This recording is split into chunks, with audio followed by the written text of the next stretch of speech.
Welcome to my Kcse Mathematics Revision channel. Teacher James Marita.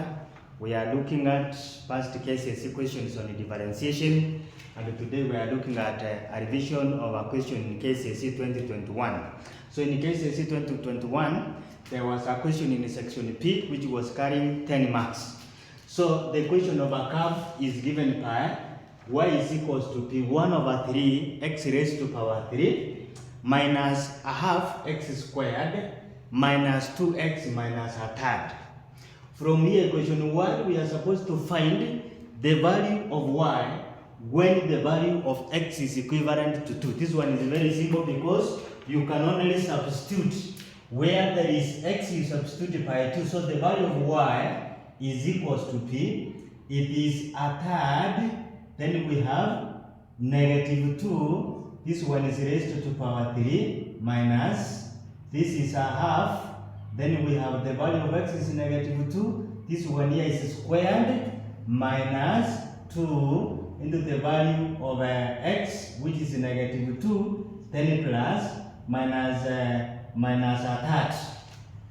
So if you use your calculator there, you will get that the value, that value of y is equals to p negative 1. So you get the value of y is equals to p negative 1, correct? So you just do a proper substitution here. Where there is x, you replace by negative 2, because we have been told the equation of this curve is this one.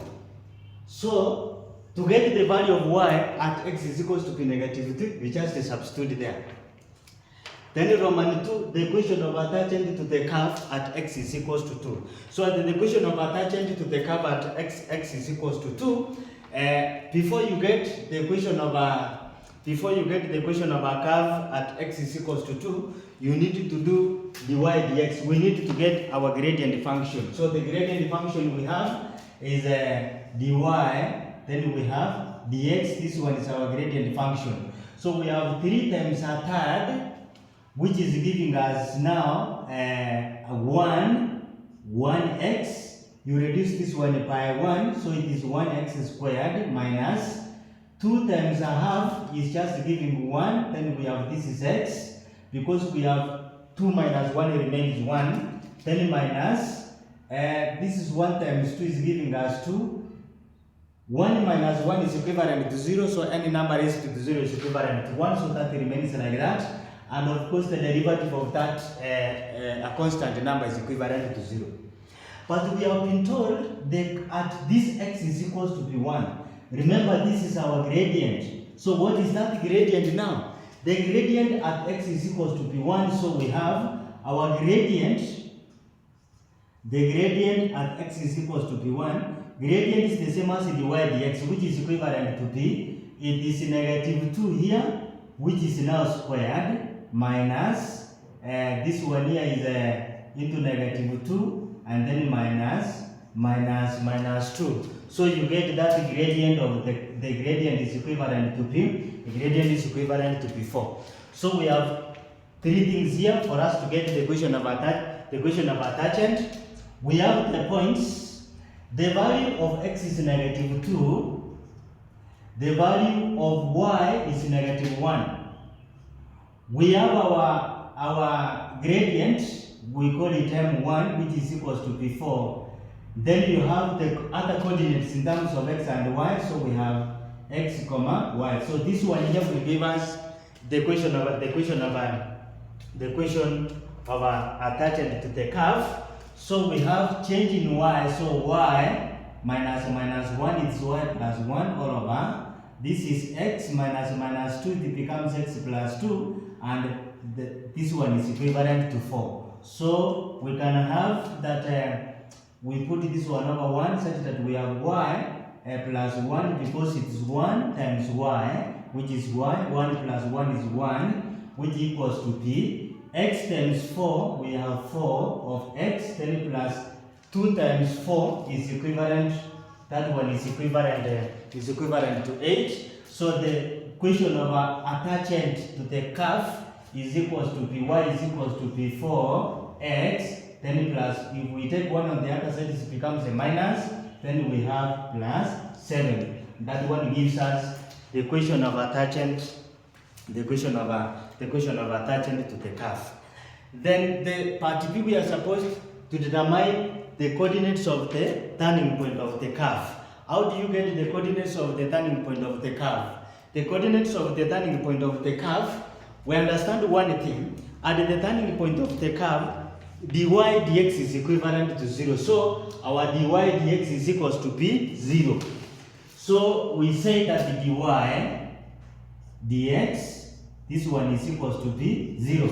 That is at the point of maximum, the point of rest, at the turning point of the curve, dy dx is equivalent to 0. So from here, after knowing that the dy dx is equivalent to 0, and we have our dy dx which is here, it means that our x squared minus x minus 2, this one equals to be 0. So from here, we have three methods that you can use to find the value of x.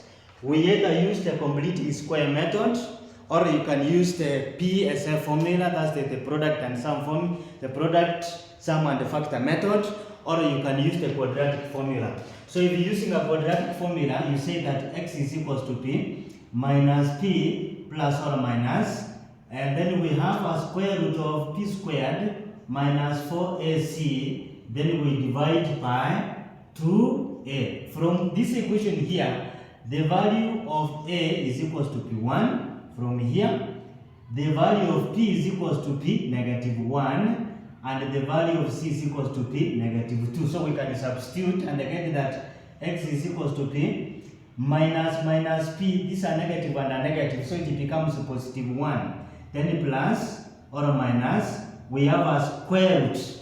Then we have a square root there. 1 squared is equivalent to 1. I've changed this one to be a positive because we have c is negative here, negative, and this negative becomes a positive. So positive plus 4 times 1, in that case, 10 times positive 2, then this one you divide by 2 times 1 is giving us, of course, that one is giving us, of course, 2. From here, correct substitution, you get either the value of x is equals to p2 or the value of x is equals to p negative 1.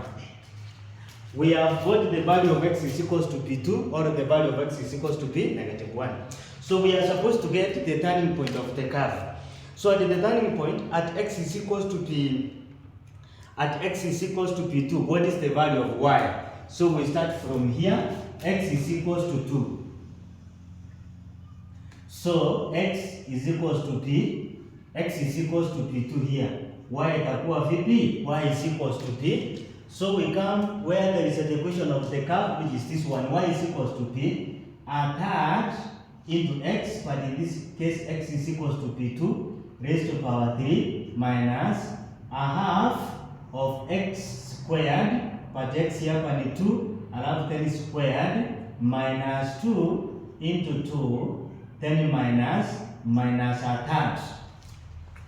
When you use a calculator on that one, the value of y is equals to p negative 11 all over 3. So this one is giving us negative 11 all over 3. So the first turning point of the curve, x is equals to p2, y is equals to p negative 11 all over 3. Then what about when x is equals to p1? So at x is equals to p negative 1, the value of y is equals to p 1 all over 3 into negative 1 raised to power 3 minus 1 all over 2 into negative 1 squared minus 2 into negative 1 minus 1 all over minus 1 all over 3. So if you use your calculator there, you will get that the value of y is equals to p 5 all over 6. So here you say that y is equals to p 5 all over 6. So the next turning point, the second turning point of the curve, y is equals to p negative 1, x is equals to p negative 1, and y is equals to p 5 all over 6. So this is the second turning point, the first turning point of the curve.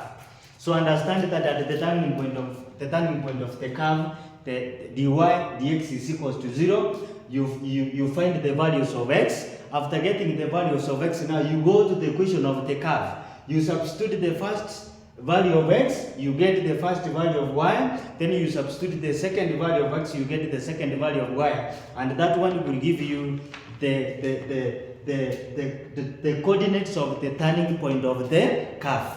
Don't forget to subscribe to my channel, watch and share.